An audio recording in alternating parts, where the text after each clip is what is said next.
Good morning everyone. आशा करता हूँ आप सभी लोग अच्छे होंगे और कुछ ना कुछ प्रोडक्टिव ज़रूर कर रहे होंगे, घर से बाहर अननेसेसरी नहीं निकल रहे होंगे। गुड न्यूज़ ये है कि बहुत तेज़ी से रिकवरी हो रही है जो केसेस हैं उनकी। तो चांसेस हैं कि बहुत जल्दी ही स्कूल आपका खुल जाएगा और नॉर्मल जो आपका लाइफस्टाइल पहले हुआ करता था कोविड से पहले का, वैसा वापस से होने लगेगा। ठीक है, तो तब तक के लिए कुछ दिन की और बात है, तो आप थोड़ा सा झेल लो। ठीक है, लेकिन साथ में ये चीज़ याद रहे कि कभी भी आपका टेस्ट अगर हो तो आपको अपने आप को प्रिपेयर रखना है। इसलिए मैं आपको बार बार बोलता रहता हूँ कि आप रिवाइज़ करते रहो। ठीक है, रिवाइज़ करते रहना क्यों ज़रूरी है? ताकि चीज़ें आपको याद रह जाएं। कई बार क्या होता है कि आपको बहुत अच्छे से समझ में आ गया, लेकिन जब वापस से आपसे पूछा गया क्वेश्चंस के फॉर्म में या फिर किसी ने ऐसे रैंडम पूछ लिया और उस टाइम पे अगर वो याद नहीं रहा, तो ये बिल्कुल ही मतलब आपने उस समय जो समझा था उसका कोई फ़ायदा नहीं हुआ। ठीक है, ये बिल्कुल उसके जैसा ही हो गया कि अगर आपने नहीं पढ़ा होता तो जैसा रहा होता, बिल्कुल एग्जैक्टली वैसे ही आपका अभी करंट सिचुएशन है। तो इसीलिए इस चीज़ को आपको ख्याल रखना है और आपके दिमाग में ये रहना चाहिए कि मुझे बार बार रिवाइज़ करते रहना है, क्योंकि आपका जो लेवल है अभी, उस लेवल के हिसाब से आपका सिलेबस बहुत छोटा सा होता है।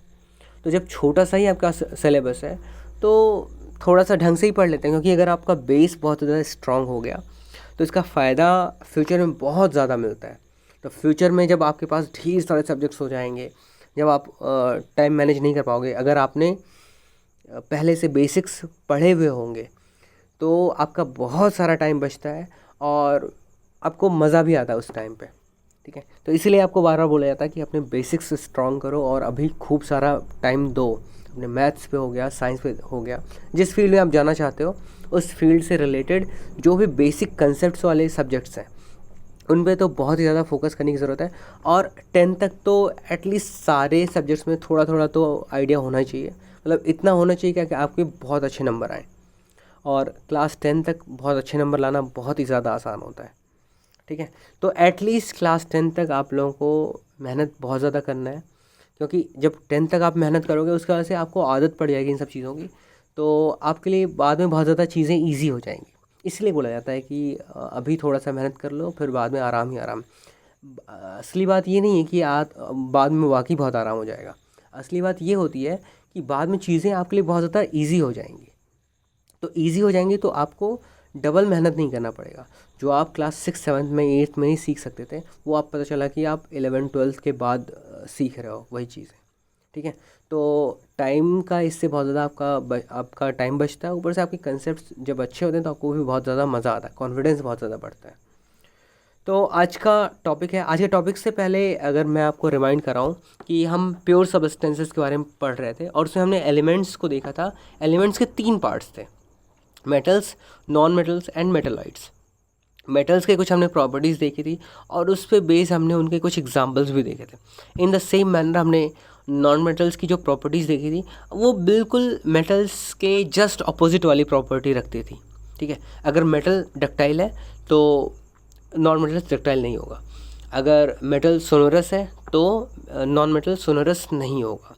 ठीक है, मेलिएबल है अगर मेटल तो नॉन मेटल मेलिएबिलिटी नहीं दिखाएगा। ठीक है, लस्टर अगर मेटल्स में है तो नॉन मेटल में लस्टर नहीं होगा।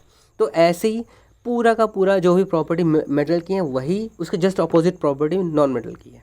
ठीक है, तो मेटल का अगर आपने याद रख लिया तो नॉन मेटल का भी बड़ा आसान है। और मेटलॉइड्स का बड़ा सिंपल सा डेफिनेशन है कि ऐसे एलिमेंट्स जो कि मेटल्स के भी थोड़ी बहुत प्रॉपर्टी रखते हो और नॉन मेटल्स की भी प्रॉपर्टी रखते हो। और इस पे बेस हमने 3 एग्जांपल्स देखे थे, वो तीनों एग्जांपल आपको याद रखना बहुत ही ज़्यादा ज़रूरी है। ठीक है, तो आज का टॉपिक है कंपाउंड, जो कि सेकंड टॉपिक है उस टॉपिक में जो टॉपिक हम पढ़ रहे थे प्योर सब्सटेंसेस के। ठीक है, ये चीज़ें ऑलरेडी हमने पढ़ रखी हैं, ये चीज़ ध्यान में रहे। हमारा चैप्टर ऑलमोस्ट ख़त्म हो चुका है, ये सिर्फ और सिर्फ एक तरीके से हम रिवाइज कर रहे हैं। ठीक है, तो कह रहा है कि a compound is a substance composed of 2 और more elements chemically combined together in a fixed ratio. तो कंपाउंड में और होमोजीनियस मिक्सचर में यही सबसे बड़ा डिफरेंस होता है कि होमोजीनियस एक मिक्सचर क्यों कहलाता है। क्योंकि उसके अंदर जो पार्टिकल्स होते हैं वो तो दिखाई तो नहीं देते हैं, लेकिन जो सॉल्यूशन बन रहा है उस सॉल्यूशन में कुछ भी फिक्स्ड अमाउंट में नहीं है।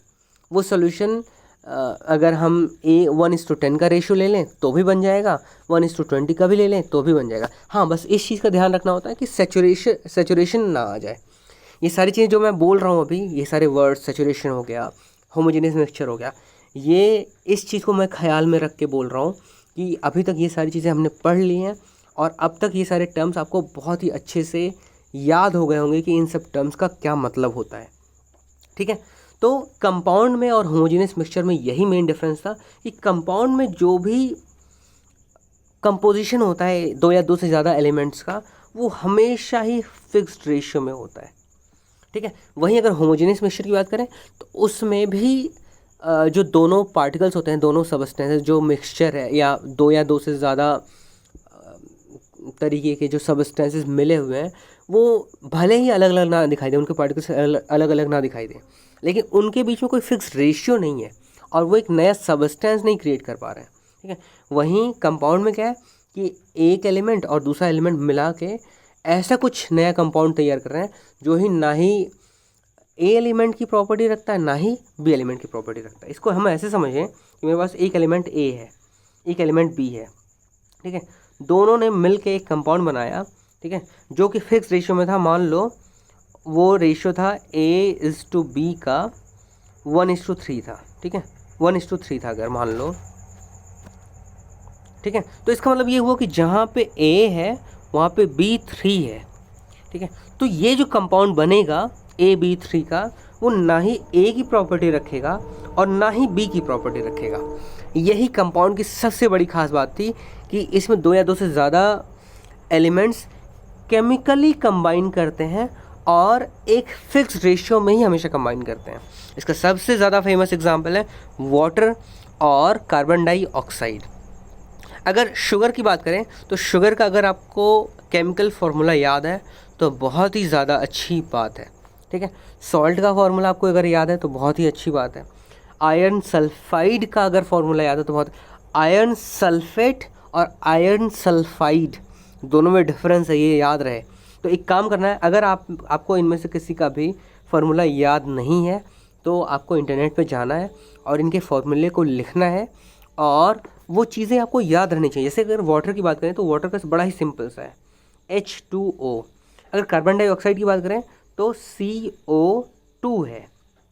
बाकी सारे जो हैं ये हमने शायद अगर पढ़ा हो तो बहुत अच्छी बात है, अगर नहीं पढ़ा हुआ है तो आपको ढूंढना है। ठीक है, इसका फॉर्मूला थोड़ा सा लंबा होता है और हिंट ये है कि उसका जो सबसे पहला एलिमेंट उसमें यूज़ होता है उसके 6 एटम्स यूज़ होते हैं। इसका मतलब कोई भी मान लो एलिमेंट होगा, उसका नाम है मान लो X, तो X के 6 एटम्स उसमें प्रेजेंट होते हैं। अब आपको वो ढूंढना है। ठीक है, तो अब इसके बाद आता है अगला topic, differences between mixtures and compounds. Mixture और कंपाउंड में क्या डिफरेंसेस हैं, वो क्या डिफरेंस है। First point is it is composed of 2 और मोर एलिमेंट्स और कंपाउंड्स मिक्स टुगेदर। ऑब्वियस सी बात है कि मिक्सचर जो होता है इसमें 2 या 2 से ज़्यादा कंपाउंड होते हैं और एलिमेंट्स भी हो सकते हैं और कंपाउंड भी हो सकते हैं। They are mix together, they are not chemically combined और neither they are in a fixed ratio. क्या 2 चीज़ें उनमें नहीं है, एक तो केमिकली कंबाइंड नहीं है और दूसरा फिक्स रेशियो में नहीं है। कंपाउंड में क्या है कि ये तो 2 या 2 से ज़्यादा एलिमेंट्स ही यूज़ होंगे और केमिकली कंबाइंड है ये। और दूसरी बात, अगला जो पॉइंट है वो the composition of the components is in any ratio.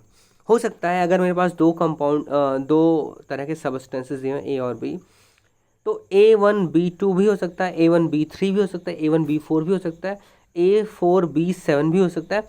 कोई सा भी इनके बीच में रेशियो हो सकता है, कोई भी फिक्स नहीं है। लेकिन वहीं अगर हम कंपाउंड के बारे में बात करें तो A और B के बीच में एक फिक्स रेशियो ही रहता है, तभी वो कंपाउंड के फॉर्म में कन्वर्ट हो पाएगा। अगर फिक्स रेशियो नहीं रहेगा तो कंपाउंड के फॉर्म में वो कन्वर्ट नहीं हो पाएगा। ठीक है, अगला पॉइंट है it shows the property of the components. कह रहा है कि मेरे पास में अगर एक कंपोनेंट A है और दूसरा कंपोनेंट B है, इन्हीं दोनों को मिला के हमने एक मिक्सचर बनाया था, तो वो जो मिक्सचर आपके पास था उस मिक्सचर में आपको ए की भी थोड़ी थोड़ी प्रॉपर्टीज़ दिखेंगी और बी की भी थोड़ी थोड़ी प्रॉपर्टीज़ दिखाई देंगी। लेकिन वहीं अगर हम कंपाउंड की बात करें कि तो इस सिचुएशन में जो कंपाउंड ऑब्टेन किया जाता है वो इसके जो पेरेंट एलिमेंट्स होते हैं उनसे टोटली डिफरेंट प्रॉपर्टीज़ रखता है। ठीक है, अगर ए और बी की बात करें तो ए और बी से मिलके जो नया कंपाउंड तैयार हो रहा उसकी जो प्रॉपर्टीज़ थी वो ना ही ए से मैच करेंगी ना ही बी से मैच करेंगे। अगला पॉइंट है the components can be separated by physical methods. Mixtures में कंपोनेंट्स को फिजिकल मेथड से सेपरेट किया जा सकता है। और वहीं कंपाउंड की बात करें तो हमेशा कंपाउंड को सेपरेट अगर करना भी है तो पहली बात तो ये बहुत मुश्किल काम है, दूसरा अगर होगा भी सेपरेट तो केमिकल मेथड से ही होगा। ये सारी चीज़ें ऑलरेडी हमने पढ़ रखी हैं, बार बार आपको रिवाइंड करा रहा हूँ, ये सिर्फ और सिर्फ एक रिवीजन है। इसके बाद कंसंट्रेशन आपने देखा था कि अगर मास परसेंटेज निकालना हो सॉल्यूट का तो mass of solute divide by mass of solvent या फिर मास ऑफ सॉल्यूशन। अगर आपने प्रीवियस स्लाइड्स देखा हो तो दो फॉर्मूले थे हमारे पास में, वो था मास ऑफ सॉल्यूट ऊपर था और नीचे मास ऑफ सॉल्यूशन था एक फार्मूला, दूसरा फार्मूला था mass of solute divide by mass of solvent. ये अज्यूम किया जाता है कि सॉल्वेंट के मास में और सॉल्यूट के मास काफ़ी ज़्यादा डिफरेंस होता है। यही रीज़न है कि सॉल्यूट के मास को हम नेगलेक्ट कर देते हैं, नलीफाई कर देते हैं, उसके इम्पैक्ट को ऑलमोस्ट ख़त्म कर देते हैं। इसीलिए mass of solution is almost equal to mass of solvent हम लिखते हैं। ठीक है, into multiplied by 100, multiplied by 100 ये बताता है कि ये हम परसेंटेज निकाल रहे हैं। उसका वॉल्यूम परसेंटेज निकाला तो ऑब्वियसली वॉल्यूम की बात हो रही है तो वॉल्यूम का ही रेशियो निकलेगा, तो volume of solute upon volume of solvent या फिर सॉल्यूशन इनटू 100। और याद रहे सॉल्यूशन जो होता है उसमें उसका जो वॉल्यूम होगा वो सॉल्यूट प्लस सॉल्वेंट का वॉल्यूम के बराबर होगा। ठीक है, ऑल्दो सॉल्यूट का जो वॉल्यूम होगा सॉल्वेंट के वॉल्यूम के कंपैरिजन में काफ़ी ज़्यादा कम होगा, इसलिए हम सॉल्यूट के इम्पैक्ट को कम भी कर सकते हैं और या ख़त्म भी कर सकते हैं। ठीक है, तो ये थे अभी तक का पूरा चैप्टर का सार। ठीक है, इस पे बेस आपको क्वेश्चन जितने ज़्यादा मिले उतना ज़्यादा आपको करना है। बाकी हम नेक्स्ट लेक्चर में मिलेंगे। Thank you.